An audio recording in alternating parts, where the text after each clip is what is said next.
속닥 속닥. 안녕하세요, 김수진입니다. 오늘은 나의 할머니에게 읽어드릴게요.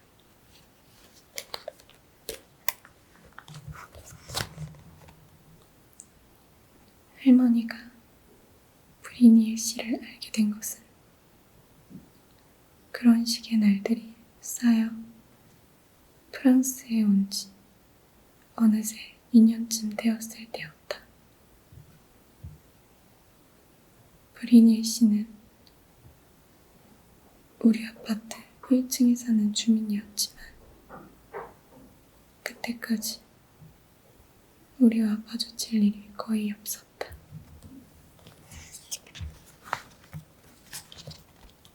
아내와 사별한 이후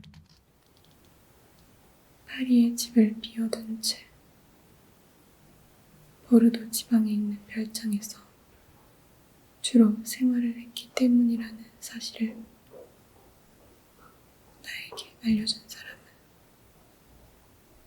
아파트 관리인이었을 것이다. 포르투갈 출신 이민자의 관리인은 그 건물 전체에서 그녀의 가족을 제외하고 유일하게 이방인이었던 우리 가족에게 친절했고, 내가 프랑스어를 조금 할 줄 알게 된 이후부터는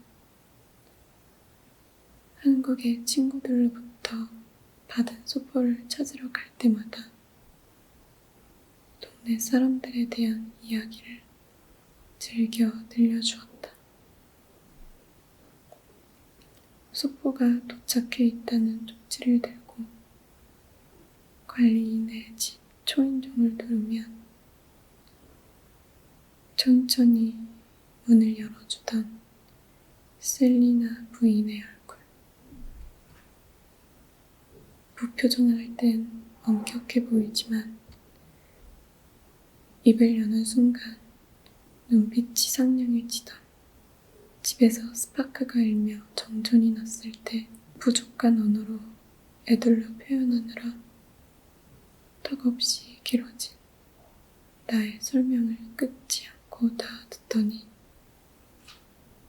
그건 두전이라고 하는 걸, 프랑스어 단어를 가르쳐주던 그녀의 목소리 같은 것들은 왜 이토록 오랜 시간이 흘렀는데도 여전히 떠오르는 걸까?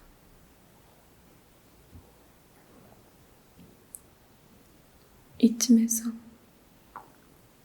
당시 우리가 살던 아파트의 건물 배치에 대해서 설명해야겠다. 우리 아파트는 가운데에 있는 사각형의 작은 뜰을 4개의 건물이 둘러싼 형태로 이루어져 있었다.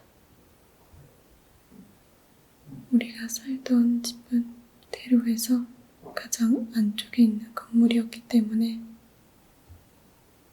외출을 하려면 반드시 안뜰을 통과해 맞은편 건물의 현관문을 열고 나가야만 하는 구조였다. 관리인의 집은 그 현관문, 결국 모든 주민들이 통과해야만 하는 현관문이 있는 건물 1층이 있었다. 그리고 브리니엘 씨는 그 건물과 우리 건물 사이를 잇는 건물들 중 하나의 1층에 살고 있었고,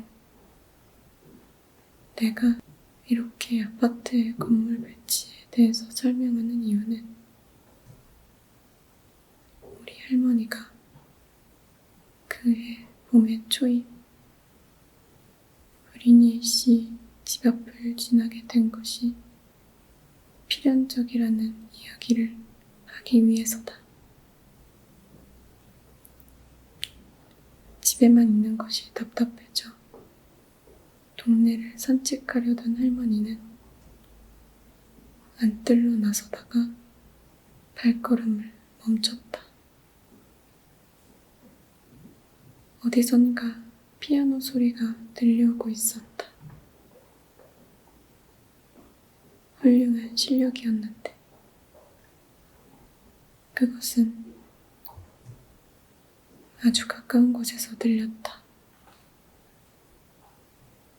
피아노 선율이 흘러나오는 곳은 브리니의 집의 집이었다.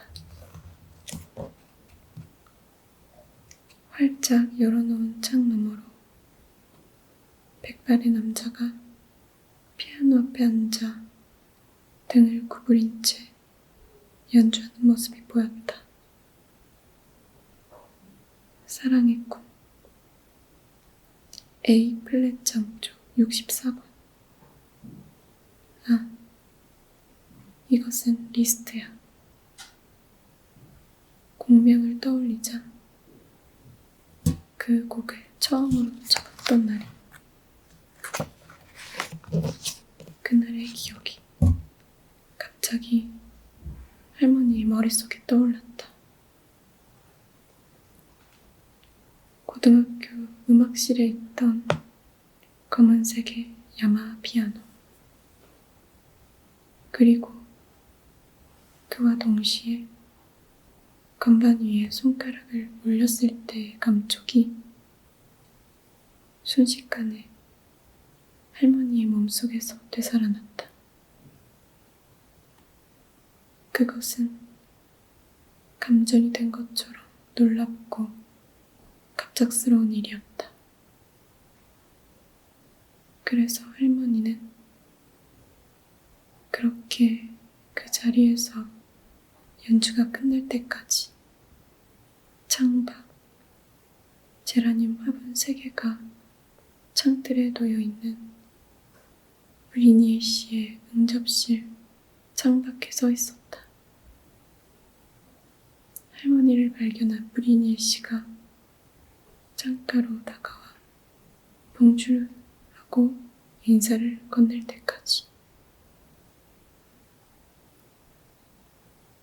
그날 밤 할머니는 나의 방문을 두드렸다. 왜?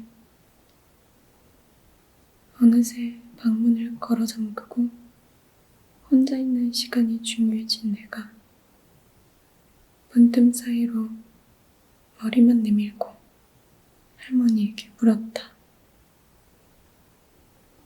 라디오 좀 안 쓰면 빌려줘. 책상 서랍 안에 방치해 둔 워크맨을 찾는 동안 방문이 조금 더 열렸다. 학생이 매니큐어가 하다 보냐? 책상 위에 올려놓은 색색의 매니큐어들, 펄 들어간 핑크와 하늘색 같은 것들과 아세톤을 보며 할머니가 못마땅한 듯 말했다. 여기선 다 발라. 나는 할머니에게 워크맨을 건네며 짜증스럽게 대꾸하고는 문을 다시 닫았다. 여기선 다 이래는 할머니를 꼼짝 못하게 하는 마법의 말이었고 나는 언젠가부터 그것을 즐겨 사용하고 있었다. 할머니는 방으로 돌아가 침대에 걸터앉은 뒤 워크맨의 라디오 기능을 켰다.